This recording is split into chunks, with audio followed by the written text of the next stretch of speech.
Bonsoir à tous et bienvenue dans Église du Monde. Cette semaine, nous partons en Asie du Sud-Est, aux Philippines.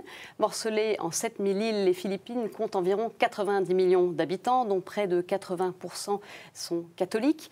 L'Église philippine fête deux événements forts ces jours-ci. Son archevêque de Manille, Monseigneur Luis Antonio Tagle, sera créé cardinal lors d'un consistoire à Rome le 24 novembre. C'est à Rome également qu'a eu lieu le 21 octobre dernier la célébration de la canonisation de Pedro Calunce, d'un jeune catéchiste laïque martyrisé pour sa foi au XVIIe siècle et considéré comme le patron de la jeunesse aux Philippines. Mais l'Église vit aussi des événements plus sombres. Depuis plus de 40 ans, l'île de Mindanao, au sud du pays, à 80% chrétienne, est marquée par un conflit entre l'armée philippine et des groupes extrémistes islamiques. Ceux-ci réclament le contrôle de l'île et les chrétiens sont pris pour cible dans ce conflit qui a fait plus de 150 000 morts. Début octobre, le gouvernement philippin a annoncé la conclusion d'un accord cadre avec les rebelles séparatistes musulmans de Mindanao pour mettre fin à cette guérilla. Faut-il y voir un signe d'espoir? Décryptage et témoignages sur ce plateau avec le père Michel de Gigord. Père, bonjour. Bonjour. Merci de nous avoir rejoints. Vous êtes prêtre des missions étrangères de Paris. Vous avez passé plus de 20 ans à Mindanao, des années consacrées entièrement au dialogue interreligieux. Votre expérience là-bas a été difficile. Vous avez été kidnappé 2 fois. Vous avez connu la violence criminelle. Vous avez perdu des amis chrétiens. Et vous êtes rentré en France en 2001, où vous êtes prêtre en paroisse dans la région de Dijon. Merci beaucoup, Père, de nous avoir rejoints. Alors, une première question, avec pas mal d'années de recul. Quelles images gardez-vous brièvement en tête de ce pays, Père? Les Philippines? Voilà une question difficile. Oui. Surtout pour quelqu'un qui a aimé passionnément les Philippines, c'est très difficile d'être objectif. Enfin, s'il fallait que je garde un souvenir majeur, ben, je dirais c'est le sourire des Philippins. Un sourire qui est d'autant plus émouvant que, en fait, humainement parlant, ils auraient toutes les raisons de ne pas sourire. Et pourtant, au milieu de toutes leurs difficultés, qui sont des difficultés climatiques, politiques, économiques, on ne peut pas ne pas être ému au plus profond par ce sourire merveilleux des Philippins. Oui, parce que c'est un pays fortement miné par la pauvreté, notamment la corruption aussi. Hein. Oui, oui. Mais ils gardent le sourire. Tout à fait. Et tous les étrangers qui vont là-bas le disent, c'est vraiment étonnant, quoi. C'est étonnant. Alors, Monseigneur Tagle est l'un des benjamins du Collège des cardinaux. C'est une grande figure de l'Église aux Philippines. C'est un homme qui a fait on pourrait dire, pour utiliser des termes politiques, une ascension fulgurante. Oui. Jeune évêque, très jeune évêque, il était dans la banlieue de Manille et très vite, il s'est affirmé comme un homme très solide dans sa foi, puis une foi véritablement éclairée, un grand théologien. Ce que j'aime surtout chez cet homme-là, que je n'ai pas connu directement, mais dont j'ai entendu beaucoup parler, puisque j'étais là-bas encore aux Philippines quand il était déjà évêque, c'est ce que j'appellerais l'harmonie vraiment forte entre un homme de tête qui réfléchit profondément et qui sait ce qu'il dit, et puis l'homme de cœur, le Philippin qu'il est et qu'il est resté. Donc une espèce d'harmonie tout à fait extraordinaire qu'on rencontre chez peu de gens. Et lui, certainement, vit cette harmonie profonde. Puis, alors, donc, il a été nommé archevêque de Manille, et on savait tous aux Philippines que archevêque de Manille, il serait certainement un cardinal. Bon, ce qui est étonnant, c'est qu'il est quand même très jeune, à l'image des Philippines. Il a 54 ans, c'est le 2e plus jeune cardinal de l'Église, juste derrière un des cardinaux qui vient d'être nommé aussi, au Kerala. Qui lui a 51 ans de moins. Qu'est-ce que cela dit en tout cas de l'attention portée par le pape, par Benoît XVI, à ce pays d'Asie? Oui, je pense que le pape sait que quand même les Philippines, c'est un des 5 pays les plus importants de la chrétienté aujourd'hui, avec une conférence épiscopale d'au moins 100 évêques. Et donc l'évêque, En fait, c'était une évidence. C'est une évidence. Ouais. L'archevêque de Manille est absolument obligatoirement cardinal. Il faut d'ailleurs préciser à ce sujet que depuis 1960, en effet, tous les archevêques de Manille sont devenus cardinaux. Cardinaux, oui. En tout cas, autre signe de l'attention du pape portée aux Philippines, ce pays accueillera le prochain congrès eucharistique mondial. Une information annoncée lors du congrès eucharistique de Dublin qui s'est tenu en juin dernier. Une nouvelle qui a réjoui Monseigneur Tagle. Écoutons sa réaction. Well, the good news is it will be held in the Philippines, yes, and we are excited and we are happy to welcome again the many pilgrims of the world, especially pilgrims from Asia. As I see it right now, there are very few pilgrims from Asia. We hope that the Asian peoples, where Christianity is a very tiny minority, will experience the power of Jesus, His Word, and His presence in the Eucharist, the next Eucharistic Congress. Vous voyez ce que je vous ai dit sur le sourire des Philippins? On le voit bien. On le voit bien. Hein. C'est important que les Philippines accueillent un congrès eucharistique mondial. Moi, je pense que ça leur fera... Ça ne peut être que bénéfique pour l'Église des Philippines, oui. D'autant plus que l'Église des Philippines, elle a besoin justement de conférences, de ce genre de rassemblement où il y a quand même des éléments solides qui vont être donnés à l'Église des Philippines. Et l'on manque d'éléments solides? Peut-être qu'on en reparlera. Oui, je pense, oui. Oui. Elle a besoin d'entendre des grands penseurs, une réflexion solide sur la foi. Je pense que ça serait une très très bonne occasion. Et Monseigneur Tagle, il est porteur de ces espoirs-là aussi. Il incarne un espoir pour l'épiscopat philippin. Oh, je pense que quand il dit que c'est une chance formidable pour les Philippines, il a tout à fait raison, il sait de quoi il parle. Et voilà. Alors, autre grand événement qui a marqué l'Église ces dernières semaines dans ce pays, c'est la canonisation le 21 octobre à Rome de Pedro Calungsod, un catéchiste laïque de 17 ans, martyrisé pour sa foi en 1672 et considéré comme le saint patron de la jeunesse. D'abord, comment les Philippins ont vécu cet événement? Vous avez eu un peu des échos? Alors moi, je peux vous le dire de façon indirecte, j'ai vécu aux Philippines sa béatification. Oui, c'était en 2000. Qui était en 2000. Alors, si je juge par l'explosion de joie et qu'il y a déjà eu pour la béatification de Pedro Calungsod, je ne peux que deviner ce qui va se passer pour sa canonisation. Je pense que pour les Philippins, ça va être une occasion d'un orgueil dans le bon sens du terme, la fierté d'être philippin. Et je pense que cet événement arrive à un moment très important pour les Philippines, parce que les Philippines, comme tous les pays du monde, commencent à connaître un phénomène de sécularisation, dont, bien sûr, ce sont les jeunes qui sont le plus marqués par ce phénomène-là. Et cette canonisation ne peut que encourager les jeunes à ne pas tomber trop facilement dans cette sécularisation et de garder leur foi vivante. Parce que ça, c'est une des grandes caractéristiques des Philippines, c'est la jeunesse de cette église. Quoi. Alors, des jeunes chrétiens philippins sont en tout cas marqués par cette figure de l'Église et ils n'hésitent pas à faire du rap. On va en voir quelques images derrière nous pour sensibiliser la jeunesse. Alors, en quoi ce jeune martyr du XVIIe siècle peut toucher les jeunes Philippins d'aujourd'hui? Vous le disiez, il y a une sécularisation rampante dans le pays. Les Philippins sont attirés par la culture américaine. Est-ce que c'est pas un petit peu désuet, un martyr du XVIIe? Moi, je pense que ce qui va frapper les jeunes, c'est que je pense que si on faisait une enquête auprès des jeunes des Philippines, on leur dirait qu'est-ce que c'est qu'un saint, et ils diraient oh, ce sont des personnes âgées, qui ont vécu une vie magnifique, mais voilà, ce sont des personnes âgées. Tandis que là, toc, c'est un d'eux.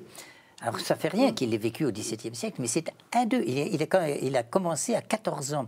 À 14 ans, il était déjà catéchiste, et puis il est parti à cet âge-là avec un prêtre espagnol sur l'île de Guam. Et il a exercé pendant 3 ans sa vocation de catéchiste. Et c'est après 3 ans, donc à l'âge de 17 ans, qu'il est mort.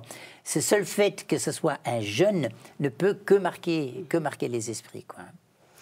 Alors on en entend peu parler dans les médias, les chrétiens sont aussi persécutés aux Philippines, je le disais en début d'émission. On va évoquer la situation au sud, à Mindanao, la deuxième plus grande île du pays. Depuis plus de 40 ans, cette région est le théâtre d'un conflit entre l'armée et des groupes islamistes extrémistes. Et les chrétiens sont vraiment pris pour cible, hein. Ils se trouvent au milieu de cette situation-là. C'est là que vous avez vécu une vingtaine d'années en vous consacrant complètement, entièrement au dialogue interreligieux. La situation, elle est complexe, on en entend peu parler dans les médias. Qu'est-ce que vous pouvez nous dire? Qu'est-ce qui se passe rapidement pour qu'on comprenne un peu mieux quelle est la situation? Oui, il faut faire un tout petit retour en arrière, je le dis toujours, pour comprendre le présent, il faut un tout petit peu d'histoire. Les Espagnols sont arrivés aux Philippines en 1512, et puis d'une façon vraiment forte en 1565. Mais en 1512, voilà qu'ils arrivent, ils atterrissent pour la première fois avec Magellan aux Philippines. Or, il faut savoir que l'Espagne venait de vivre une expérience de 700 ans de domination musulmane. C'est toujours la dernière ville d'Espagne qui était tenue par les musulmans, Grenade, est tombée en l'an 1492. Et vous pouvez imaginer la joie, l'explosion de joie des Espagnols, hein, même si c'est peut-être pas tout à fait justifié, tout n'a pas été horrible avec les musulmans en Espagne, mais enfin voilà, et en 1492, les voilà débarrassés des musulmans, ils arrivent aux Philippines, paf, ils tombent sur des musulmans. Et ils n'étaient pas du tout préparés à être accueillants et positifs par rapport aux musulmans. Et si vous voulez, ça coloré toute l'histoire des relations entre les musulmans et les chrétiens aux Philippines. Dès le départ, ça a été une histoire de confrontation. Et de la part de beaucoup de missionnaires espagnols, l'idée motivante, c'était de convertir les musulmans. Or, les musulmans ne se sont pas convertis. Les indigènes se sont convertis, ont trouvé dans l'Église catholique beaucoup de choses qui leur plaisaient, beaucoup. Mais les musulmans, eux, ont résisté farouchement à l'évangélisation de l'Église catholique. Et ça a duré jusqu'à maintenant.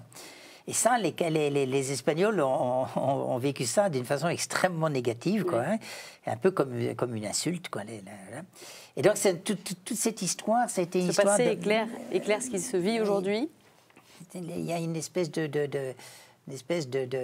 intérieurement, les chrétiens n'ont jamais accepté qu'un petit peuple comme les Philippins musulmans puisse leur résister aussi longtemps. Alors, quelles sont un petit peu les proportions aujourd'hui? La population est quand même majoritairement chrétienne. Alors, au niveau national, si vous voulez, la proportion des musulmans est de 4 à 5%. Par contre, la grande majorité des musulmans se trouve au sud. Donc, ça veut dire dans l'île de Mindanao et puis les îles qui sont autour, l'archipel des Sulu en particulier. Mais pour autant, les chrétiens sont majoritaires? Ah ben, alors, Mindanao, c'est une île qui doit avoir à peu près de 20 à 25 millions d'habitants à l'heure actuelle. Et 80% de ces habitants de Mindanao sont catholiques. Les musulmans sont 20%, quoi, hein, même peut-être un petit peu moins, parce qu'il y a quelques animistes. Hein. Donc il y a souvent des erreurs. J'ai souvent entendu dire et lu que Mindanao était musulmane. Pas du tout. Pas du tout. Les musulmans sont même à Mindanao, les musulmans sont une minorité. En l'an 1996, si je ne me trompe pas, il y a eu un premier accord entre le gouvernement des Philippines et les musulmans de l'île de Mindanao, et ils ont créé ce qu'on appelle une région autonome, oui, qui comprenait 5 provinces sur 22. 5 provinces sur 22. C'était le premier accord qui s'est fait avec un groupe musulman qui s'appelait le MNLF, le mouvement nationaliste de libération musulmane, avec un leader charismatique qui s'appelait Nour Miswari. Mais en fait, cet accord a été un véritable échec. Ça a été... Le gouvernement des Philippines a pompé des millions et des millions et des millions de pesos sur cette région autonome, et tout est parti dans la poche des administrateurs de cette région. Ça a été un échec total. Mais pour qu'on comprenne, est-ce que c'est un conflit qui a vraiment des racines religieuses aujourd'hui, ou est-ce que c'est des questions politiques, de terre, d'autonomie? Je ne suis pas du tout à l'aise avec cette théorie qui nie à tout prix et systématiquement qu'il s'agisse d'un conflit religieux. Évidemment que ce conflit a des raisons politiques et surtout économiques, mais il est indéniable que l'élément religieux est très fort aussi. Et il y a, dû à l'histoire, il y a véritablement une confrontation entre les catholiques et les musulmans. Donc cet élément religieux, on peut pas le mettre de côté. Donc en fait, c'est à la fois culturel, religieux, économique et politique. Alors vous avez vécu au cœur de ce conflit, hein. Vous étiez dans une université à Mindanao, université où il y avait des chrétiens, des musulmans. Comment ça se passait? Quelle était votre vie un petit peu au quotidien au sein de ces communautés? Alors cette université avait été créée de fait exprès pour être un laboratoire de relations entre les chrétiens et les musulmans. Et ça s'est avéré ça s'est avéré être un laboratoire, oui. Mais au niveau de la rencontre entre les chrétiens et les musulmans, c'est pas facile. Même si cette université, c'était normalement son but premier. Et le grand problème de cette université, c'est que si les étudiants étaient à peu près partagés, l'administration, elle, était à majorité musulmane, et il n'y a rien à faire. Il y avait une véritable discrimination de l'administration par rapport aux chrétiens. Et donc c'était... Qui s'exprimait comment? Qui se voyait comment? Le non, pas de promotion pour les employés et les professeurs chrétiens, des salaires impayés pendant des mois et des mois et des mois, voilà. Et une vraie violence. D'ailleurs, par exemple, je vous dis un petit fait tout simple, un professeur chrétien allait faire rater un examen musulman, soit il était éliminé, soit il était attaqué. Ça vous l'avez je l'ai vécu, moi j'ai enterré des professeurs chrétiens, voilà, j'ai des filles violées. Donc une violence en toute impunité en fait. En toute impunité, parce que l'administration était complètement dirigée par les musulmans, quoi. Donc ça ne rend pas le dialogue très facile, quoi. Ce dialogue, il est possible, le dialogue de la rue, du quotidien. Vous l'avez expérimenté? Le dialogue est possible, bien sûr. Hein. À quel prix, à quelles conditions? À la condition d'une volonté farouche de vouloir respecter l'autre dans sa différence, même si on n'aime pas ce qu'il fait nécessairement, surtout quand il est violent, mais la volonté farouche de comprendre, d'écouter, d'accepter, de se mettre au niveau de l'autre, quoi. Hein. Et puis une détermination, une conviction plutôt, c'est plutôt le mot que je voudrais utiliser, une conviction que plus il y a de difficultés entre les chrétiens et les musulmans, plus la nécessité de dialoguer est importante. Parce que si on ne dialogue pas, ça ne peut qu'empirer. Et donc multiplier à tous les niveaux. Moi j'ai essayé à tous les niveaux, au niveau des étudiants, au niveau de l'administration, au niveau des hommes politiques du coin. J'ai essayé de multiplier les expériences de rencontres entre chrétiens et musulmans. Ça marche, même si c'est pas on ne fait pas des pas de géant, mais vous savez, moi je crois aux petites choses. Les initiatives. Comme disent les Anglais, small is beautiful. La petite échelle, mais qui se... Voilà, des petites choses qui montrent que qui prennent racine. Il y a des choses qui se font, qui peuvent se faire. Alors, vous avez quand même été kidnappé 2 fois, vous avez été menacé de mort, vous avez perdu des amis, vous le disiez, universitaires. Est-ce que ça ne change pas un peu le regard quand même que l'on porte sur les musulmans? Voilà, qu'est-ce que vous avez ressenti, qu'est-ce que vous avez vécu dans ces expériences-là? Oui, mais dans cette expérience-là, je pense que ce qui a été le plus fort pour moi, c'est que j'ai été confronté en vérité et en profondeur.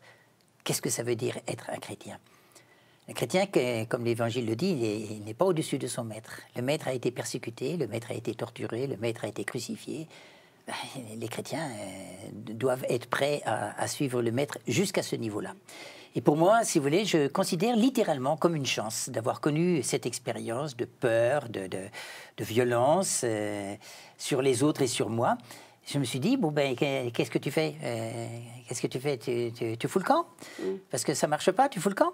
Et personnellement, moi, j'ai jamais eu la moindre idée de partir. La moindre idée de partir. Au contraire, plus ça arrivait, plus je me disais, il faut que je reste. D'ailleurs, c'était aussi une question de loyauté par rapport aux chrétiens du coin. Moi, j'aurais pu partir, retourner en France. Eux, ils ne pouvaient pas partir. Je me suis dit, ce serait lamentable de partir. Donc, j'ai voulu vivre avec eux cette affaire-là. Même après les kidnappings, même après les menaces de mort, j'ai continué à tendre la main et quelquefois aussi à recevoir la main de musulmans, parce que dans ces circonstances-là, il y a eu des musulmans qui ont été absolument remarquables par rapport à moi, demandant pardon au nom de leur communauté, m'offrant leur aide et leur protection. Ça a été extraordinaire. Alors, il y a un dialogue institutionnel qui existe, puisque la conférence des évêques et des oulémas a vu le jour en 1996, à l'initiative de la conférence épiscopale philippine. Elle organise tous les ans la Semaine pour la paix à Mindanao. De quoi s'agit-il ? Alors cette conférence des évêques, ce n'est pas une initiative de la conférence épiscopale des Philippines, c'est une initiative de 1 ou 2 évêques et 1 ou 2 musulmans. Donc, ce qui veut dire qu'il y a une volonté de la part de l'Église d'œuvrer dans le Sud ou ce sont pour les évêques qui sont dans le Sud, ils sont profondément conscients qu'il faut faire quelque chose. Mais vous dites que ça n'est pas le cas pour l'ensemble de l'épiscopat. L'Église du Nord, c'est trop loin, et puis ils sont trop catholiques pour pouvoir ressentir les problèmes. Alors, au Nord, on essaye de régler ce problème-là par une certaine politique et une certaine économie, mais les évêques du Sud et les responsables de la communauté musulmane, eux, ils ont bien dit, au moment où ils ont créé ce groupe, qu'il y avait une troisième approche qui était fondamentale, c'était l'approche spirituelle. Et que pour que cette approche-là réussisse, il faut à tout prix que les leaders des 2 communautés se réunissent et étudient leurs textes, et ensuite, si vous voulez, disent à leur communauté, nous sommes appelés par nos Écritures à être des hommes et des femmes de paix. Et ça fonctionne ? Écoutez, moi j'ai été très partie prenante de cette affaire-là, très impliquée là-dedans. Oui, parce que vous avez eu des responsabilités au sein de la commission épiscopale. Pendant 4 ans, j'ai été le secrétaire de la conférence épiscopale pour le dialogue avec l'islam. Oui. Et puis ensuite, sur l'île de Mindanao elle-même, j'étais un des vrai responsable du dialogue avec l'islam. Et donc cette initiative m'a énormément plu. Et moi j'ai eu la chance d'animer la première semaine de la paix. Qu'est-ce qui s'est passé ? C'est extraordinaire. Alors, la Semaine de la paix, on faisait des grands rallyes dans les villes, chrétiens et musulmans ensemble. On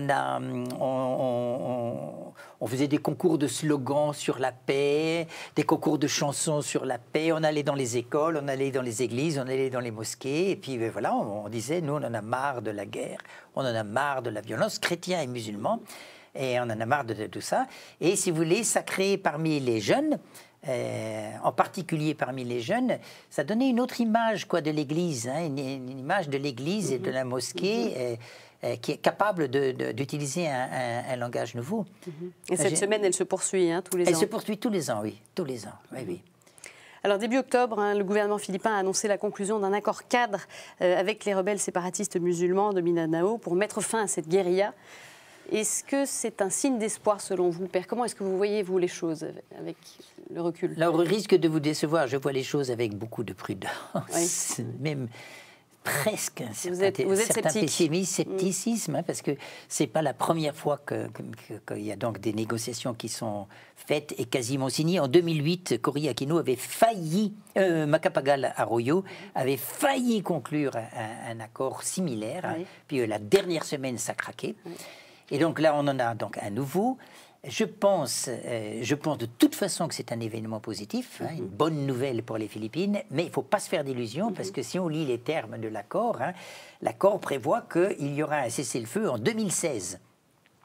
Donc ça fait le début de négociation. La loi qui régira cet accord, elle sera écrite en 2015. Donc c'est déjà seulement pour la loi, c'est déjà 2 ans, plus de 2 ans, et la trêve, c'est dans 4 ans, dans 3 ans. Connaissons les Philippines, ce ne sont pas des gens qui travaillent dans la durée. Non, ça travaille comme si ce sont des gens du cœur, ils travaillent par l'émotion. Alors là, il y a un mouvement émotionnel fort, magnifique, mais est-ce qu'ils vont durer ? Est-ce que ça va durer ? Et là, véritablement, moi j'espère de toutes mes forces que ça va durer. Mais il va falloir des hommes, d'un côté comme de l'autre, qui véritablement, contre leur communauté, envers et contre tout, vont faire marcher les pourparlers. Parce qu'il faut bien être conscient que chez les catholiques, la grande majorité des catholiques ne veulent pas d'un accord de paix avec les musulmans, parce qu'ils ont une trouille noire que si les musulmans donnent de l'autonomie aux musulmans au sud, ils vont bouffer toute l'île de Mindanao. Et du côté des musulmans, il y a une proportion forte des musulmans qui ne veulent pas d'accord avec les chrétiens, parce que les chrétiens, ce sont des traîtres, ce sont les ennemis jurés, donc et ils eux pas ne cherchent pas une autonomie, mais cherchent une véritable sécession des Philippines. Ils n'ont pas signé les accords.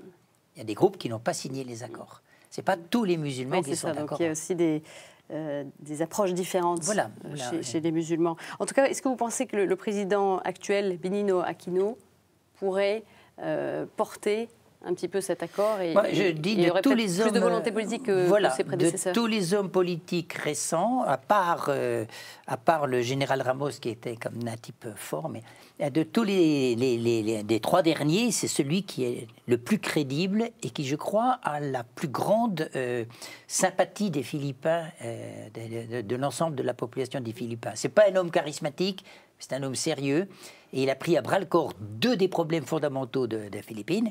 1, la corruption, inimaginable qu'on trouve aux Philippines, et 2, justement, le problème des rébellions, qui n'est pas simplement une rébellion musulmane, mais qui est aussi une rébellion communiste dans certaines îles des Philippines. Et je pense que cet homme-là, sans être très charismatique, a la force et la paix suffisante pour mener à bout ces projets-là. Merci beaucoup, Père Michel de Gigord, d'être venu nous apporter votre témoignage. Malheureusement, le temps passe vite. On aimerait vous entendre plus longtemps, évidemment, sur ce sujet. Merci à tous de nous avoir suivis. Vous pouvez revoir cette émission sur notre site qui s'affiche sur vos écrans. Et je vous retrouve très bientôt pour une nouvelle édition d'Église du Monde. Au revoir.